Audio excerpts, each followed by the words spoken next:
Okay. Oh. Hey, it's just life, man. So, a big question we got to bring up. Oh, man. Paul, Two nice glasses. It's Shaker's Wine Lounge. Shaker's Wine, Shaking Spirits Wine Lounge. We're here, nice little cabinet. What is it? Shaking Never Stirred? Is Always Shaking Never Stirred. Sean Connery, man. Sean Connery. I'm Sean Connery. But no, we were saying after we finished the program, Paul made a great point. Yeah. Or a great question. Mm-hmm. How did Tavis Smiley from Indiana, might be from where Mike Jackson from, but definitely Indiana because I read the book, Fail Now.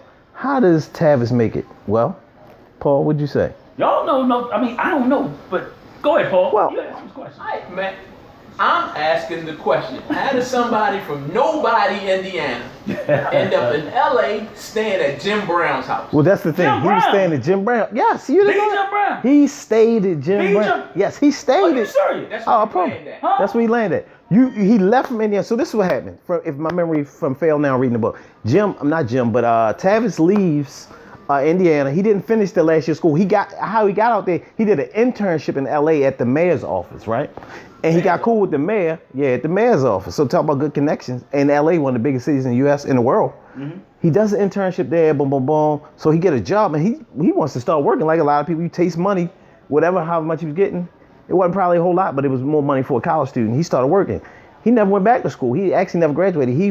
He stayed out there and stayed with Jim Brown. I mean, he was with Jim Brown for a while. Now, I'm not saying, listen, Linda, listen. Don't do it. Listen, don't do it. I am not saying Big Burly. I'm not saying Big Burly Jim Brown. Jim Brown is one of my idols too. Listen, they talked about Eddie. They talked about I heard about Eddie and Johnny. But I mean, grown man in the guest house. But I'm just saying. But if you remember Tavis from the earlier days of more people know. Yeah, my. Remember, his intro was always would come on like this. Welcome to BEET tonight. I am your host. I am your host, Tavis Smiley. I'm your host. I'm not saying Jim Brown did nothing. That is not what I'm saying. What I'm saying is there's a price. Up like this. Ooh. I smell.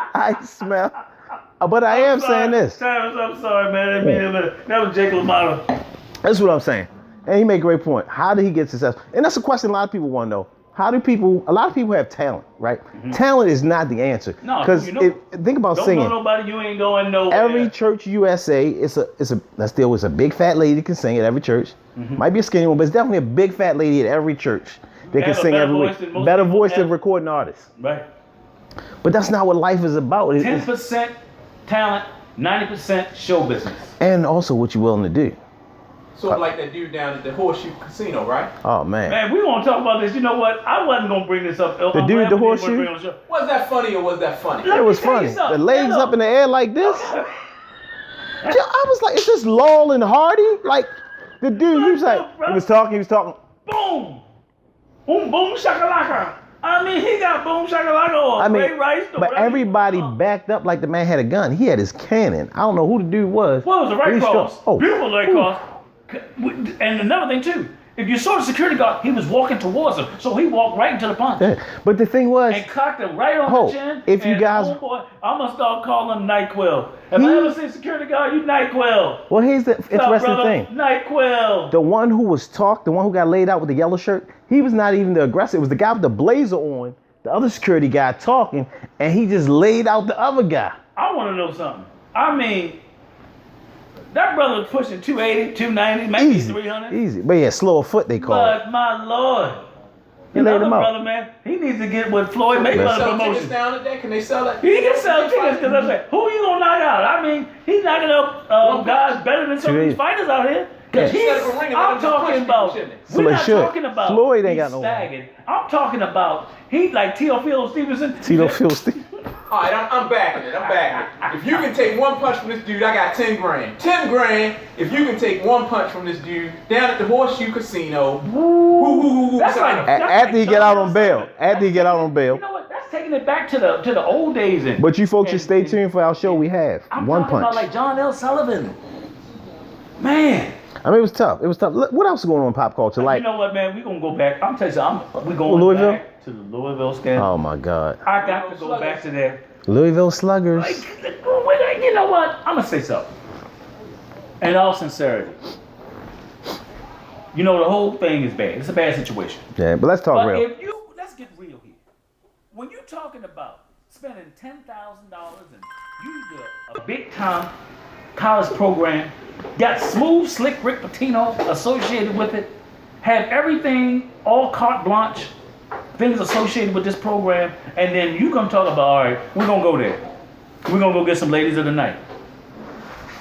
They went and got beast of the night. I mean, Listen. I'm telling you something again, I'm gonna say it again. When I heard the speculation, I thought they was gonna bring in this vixen. I thought if she was gonna be black, I thought she was gonna be some brown skin thing that was just so pretty, and you was gonna say, oh Lord.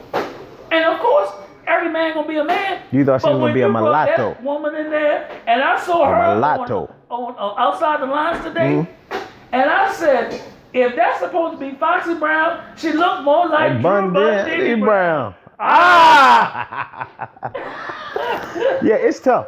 I mean, definitely the physical component. You look at the ladies, the daughters, and but we all know that's how the circuit goes. You know, it's all about enticement business. Anytime you're enticing, you know, the hustle. But why is she talking now? Did she wrote a book? Man, did she write a book? A sleaze-all, tell-all? Well, like, if you a PIMP on your own daughters, you're gonna be a PIMP on everything. And you got PIMP on. See, for me, let's get real here. Let's get real. That bothers me more than anything else. It is.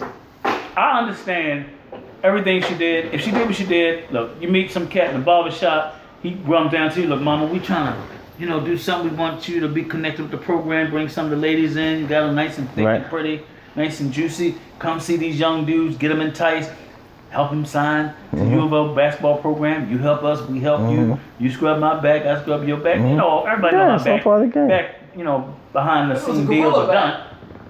Gorilla back. Silverback. A silverback. Exactly. Oh, but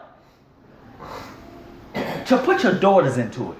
Now see, I could even understand it if it was a niece.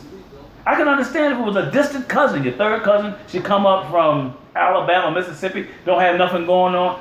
She's kind of half-witted, ain't making no money. Right. Don't want to do nothing. Say, look, girl, Let's you got a nice body. Let's get a couple dollars. You young. You want to make a little bit of money. Do something strange for some change. I mean, you're not on welfare or anything. You're out here. Hey, as they say, use what you got to get what you want. They said Drew Bundini Brown was a voodoo doctor. Woo! Might be true. Come on, seriously. But it's one thing to, even some young girl is stranded, you found in a bus stop. That's one thing. But when you take your own kin, your own daughter, and basically tell her, I need you to go take care of that cat. See what I'm saying? That's a whole nother level. That's beyond anything about business. That's the sleeves, man. That's the dollar is king. I can't. That's the part where, you know what? That's what they call Illuminati. She heard what I said. When I did all of that, I did that on purpose. Because what she did was ugly. And of course, when Ali did what he did to Joe Frazier, that was ugly. He did it to piss him off, to make him feel like he was less than. I hope she feels less than.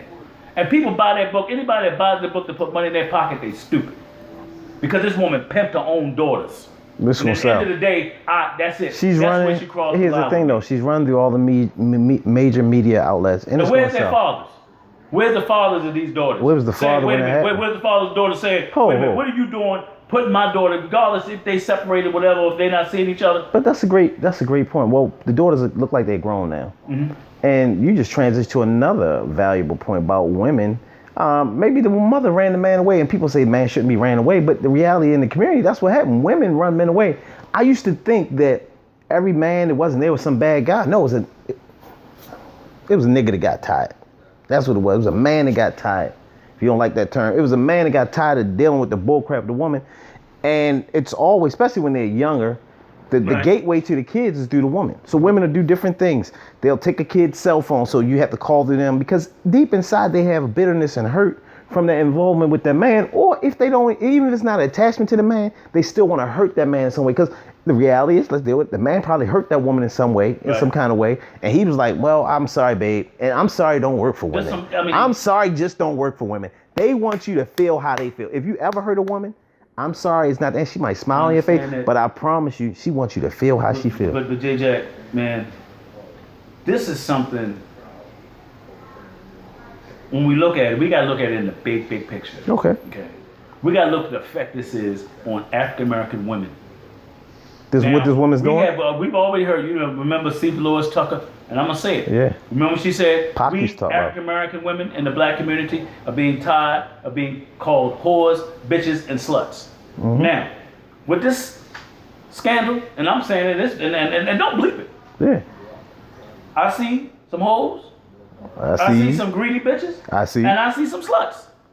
Okay? I'll put it out there. It is what it is. It is what it is. Okay?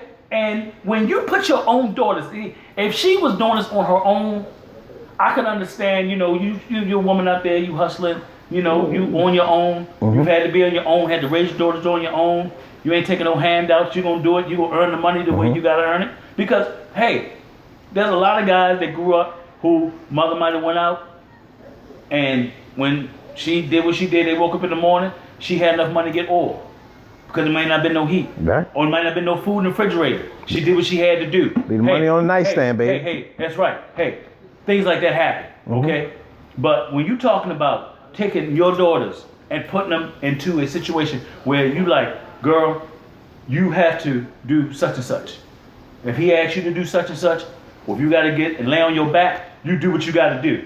You asking your daughters to do this. How about that, Derek? You're talking about one level. No, you're you're asking talking your about daughters to do this. You're talking about one level of, but let's be real. Let's face it, almost everybody out there been to college.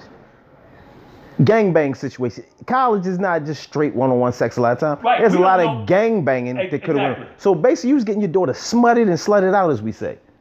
And Run the train. Choo, choo. 10 grand. Yeah. Is that worth it?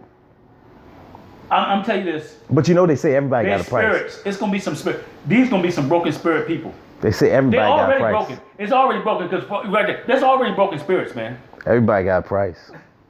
Well, Ted DiBiase, that's the $1 million man, but the rest of that's what he always You said. don't do the job and you don't get paid. But she did the job. But it was. But It was a terrible. Come on, Jay. Listen. I'm gonna give you my 100% frank response. okay. It was a terrible act from a mother. I've seen a lot of sexual promiscuousness happen through the course of my life in arenas I've been in. However, for a mother to enact that's crazy. I've seen women do a lot of strange things for no change. So for some change for a mother to do that, that's like the buffer. So here's what it is for me. If you got Iceberg Slim, you got Iceberg Slim. If you got Don King, okay, everybody know what Don King is.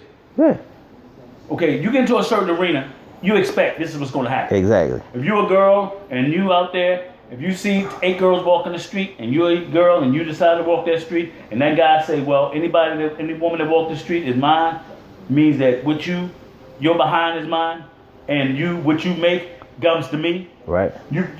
It is what it is. But nowhere USA, not from a mother. Not from a mother. Not from a mother, no. Come on, man. That's supposed to be a safety we net. We talking real here. Yeah, safety net. Because we want other people, when you watch us here, we're real here at the Heavyweight Sports Debate. We are real. We want you all to understand we're real. We don't want to come and give you this politically correct answer. Let them give you that politically correct answer. But when you hear from J Jack, you hear from DV, you're going to get it real. And you know what? This ain't Ali talking. Would it This really? Earl Vaughn talking. It's another form of basically like human trafficking. It's just by the mother. And human trafficking is such a big topic politically and different. And we got groups that talk about it. But when your mother is doing it, Man. your That's mother's the- doing that's- it. And she's so almost, really, she's proud of it because she's publishing a book. Like something, you know what they say, what's done in the dark stays in the dark. But they also say what's done in the dark comes to the Always light. come out in the light. But you bringing it to, somebody's supposed to dig that out. You're not supposed to, I mean, it's one thing that you did. They're going to dig on her now. Right. Because now we're going to Can you find out. imagine Wait a minute. if you've done that? If it's can you easy for imagine you what to she put did? your daughters out there, that means you've been running this hustle For all the all your dudes, life. for all the dudes out there, here's a real question. She's been running this hustle all Here's her a life. real question. How many dudes you think she done took at one time? That's a real question. Because if you would pimp your daughters like that, she'd have had at least 6, 7. Easy. Choo-choo train. We're going to take a little break. When we come back, Choo-choo. I got a friend that's going to stop past and talk to us a little bit. This guy's a Yeah. football player. Bonafide. He's a mixed martial art guy. Yeah. He knows what's We're just going gonna bring on. him back. We're going to bring him back. We'll be right Bring back. My man, because O's going to get down. He's going to get down and dirty with us.